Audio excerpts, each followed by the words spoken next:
All right. So let's get into how their society works. It's pretty short. Pretty short. They are, again, a wild animal. Pretty basic societal structure. But there is some interesting stuff. So they're solitary, like a lot of monsters are, and you're probably not going to find one in a pack. But they actually wouldn't even be called packs. They can be found in prides. Or herds. Yeah, I Which guess. one is it?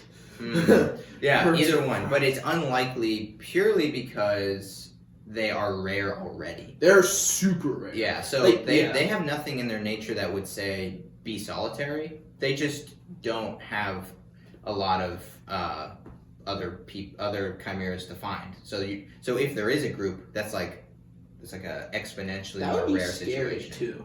It would. I guess if you had two males, maybe the lions would be like, "This is my territory." They would probably fight. But the thing is, like, if two of the opposite sexes see each other, like at all, boom, they mate immediately. They mate immediately because they know that there's not a lot of us. We need kids, and it actually only happens 30% of the time.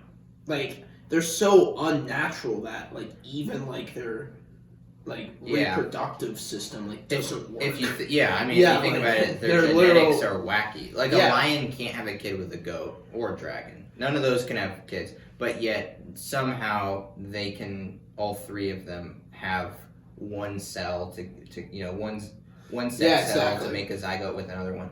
Yeah, they have wild genetics, so they're rare already, and then even if they do reproduce, it may not even work.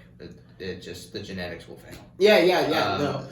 Even their genetics is so like messed up that they can mate with like other monsters and just make monstrosity chimeras. We'll get into this in the fun facts, but like for some reason a gorgon, which is like a metal bull, right? A chimera and a gorgon can have a baby. Instead of the goat head, it's a gorgon head. Yeah. And that is bad.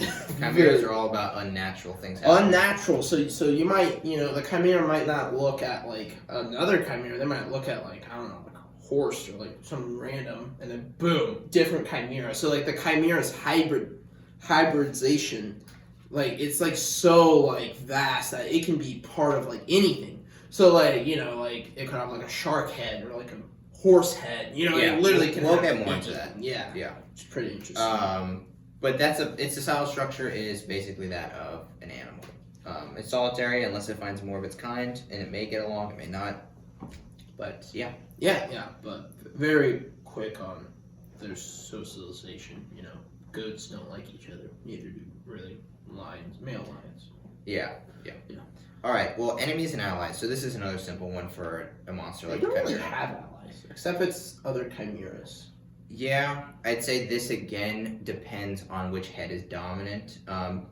If it is the lion or the goat, it will just really be a wild animal in that its allies are no one and it will just eat you, right? Like it's just trying to eat you. Yeah.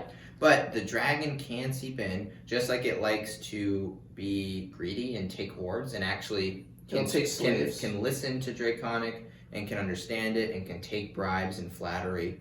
It can actually, because of that, become allies, probably with something evil.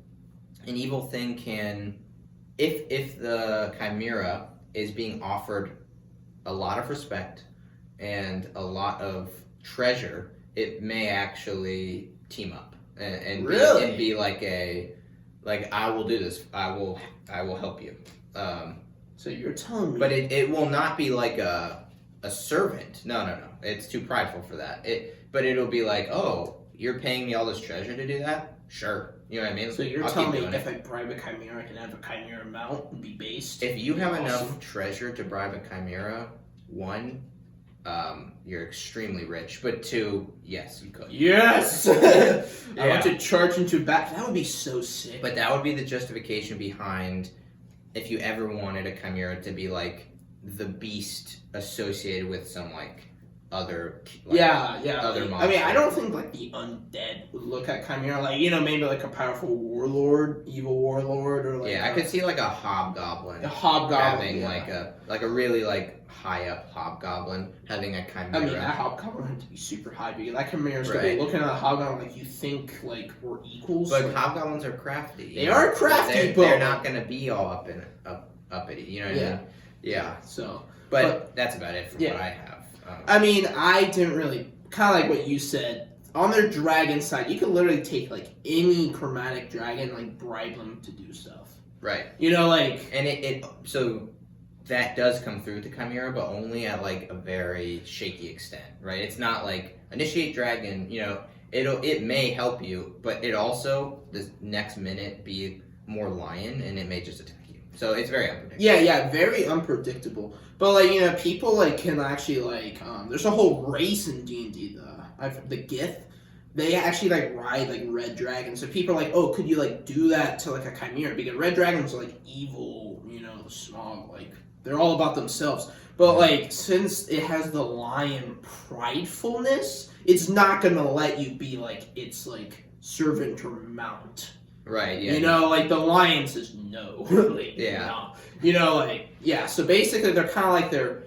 Like, you would only have them as a little ally for only as long as the dragon head is dominant. You know, maybe the goat head just screams and then you look behind you, there's horns in the face, so, you know. Yeah. Yeah. Yeah. Yeah.